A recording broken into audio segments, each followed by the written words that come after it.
PSPhacking101. I'm Regable. And I'm Bob. And this is PSP Hacking 101, Episode 3, Revenge of the ISO. Yes, title. Yeah. Anyways, on today's show, we're going to be covering, by popular, overwhelming demand... 88 votes!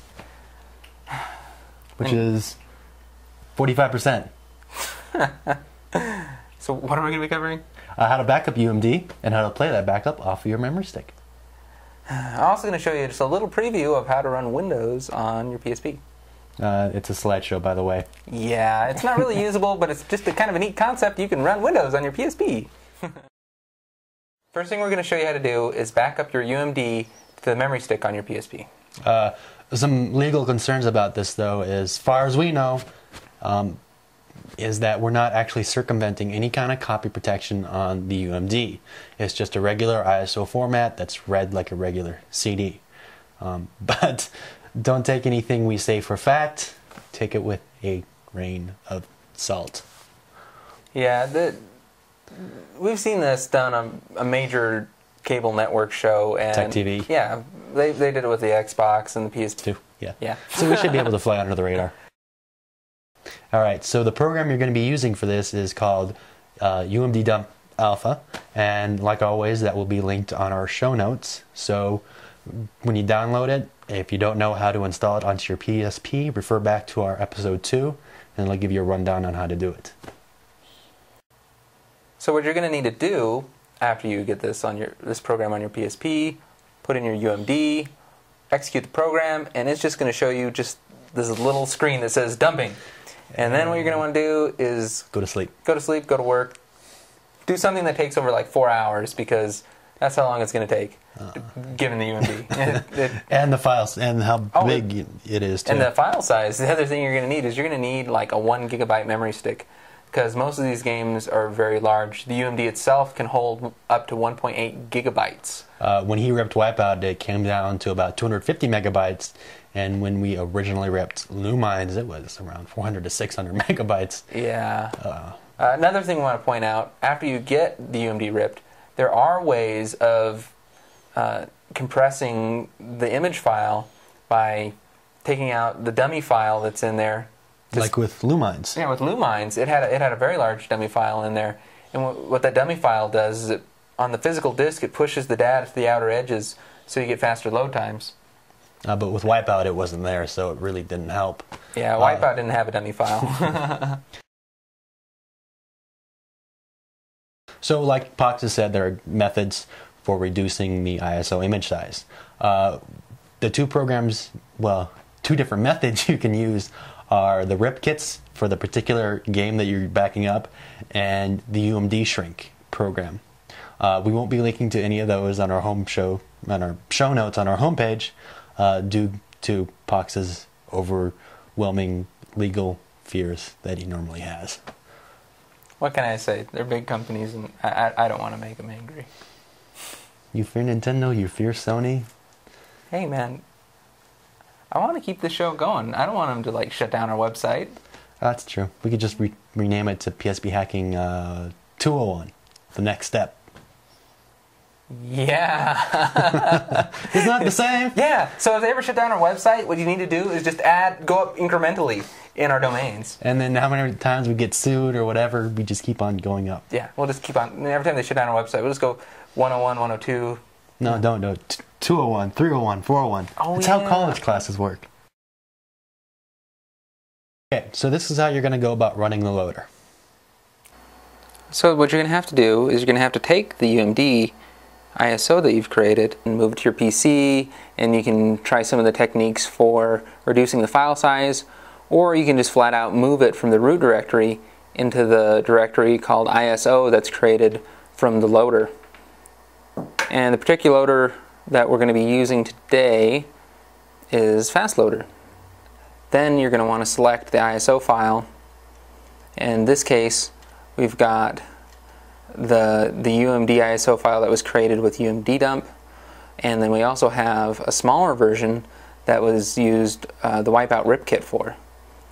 It'll ask you to insert a UMD, and then it'll run.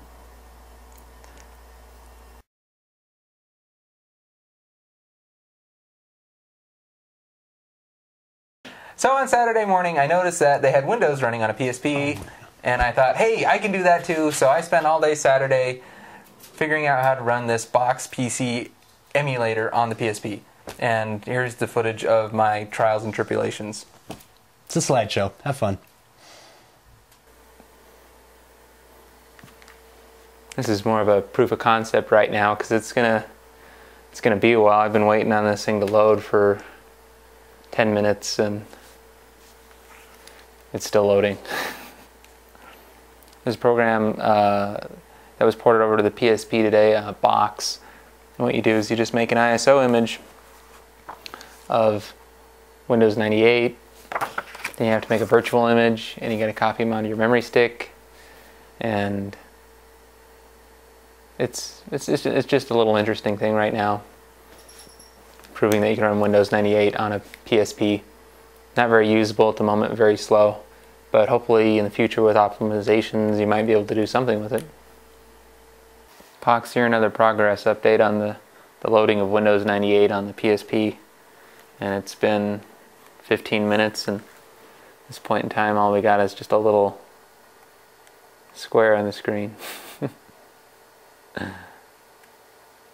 Pretty impressive, huh? Finally got to the startup screen here. Still loading though, not all the icons are on here yet. Alright, Pox, here again. Now it's a day later. Gave up on trying to run Windows 98 on the PSP. Finally got it to boot, but it was nearly impossible to use the mouse, which is just the directional pads. And now I've switched back to Windows 95, which seems to be working okay. It's a 150 megabyte image, and I got it to kind of play one of our video files. So this is pretty useless, but a cool little proof of concept. And we'll give a full tutorial on this once it gets to be a more useful feature. Maybe we'll show how to use some DOS games on this or something. Anyways, this is just a quick update. Let you know you can run Windows 98 on your PSP. As far as this process goes, there are lots of areas that can be improved. As far as the actual ripping process, we envision in the future a client-side PC app monitoring the USB drive that is the PSP, and then on the PSP, the UMD dumping program running the USB software connection in the background while it's ripping the UMD. And then on the PC side, it's monitoring the memory stick, copying it over, and then removing the copy data. So it's just basically a quick copy and cut, cut and paste. Hopefully the developers will have a method of ripping the UMDs without having to have 1 gig memory stick, hopefully through the USB port, possibly through the Wi-Fi connection, maybe even through the infrared connection. That would be slow. Infrared's not that bad. It's like a couple megabytes a second now. Okay. It's not that bad. It's just, direct line of sight. You gotta, Yeah, and not that many people have IR things on their computer. No. Not unless you have a fancy laptop. Mine does.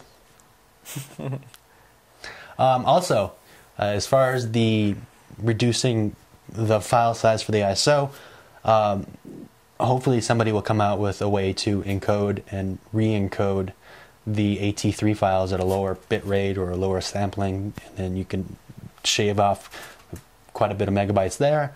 Re-encode the video files, should they ever figure out what format they are in, and texture replacement in the WAD files. Alright, so that was episode 3. Give us a rundown on what we covered, Pox. Well, we covered how to take your UMD games, play them on your PSP's memory stick, so you don't have to carry around a big old stack of UMDs. And the current news of the x86 emulator for the PSP. And we're always looking for your comments. Please email us, post on the forums. And vote in our next poll. And this is Pox. And I'm Raggable.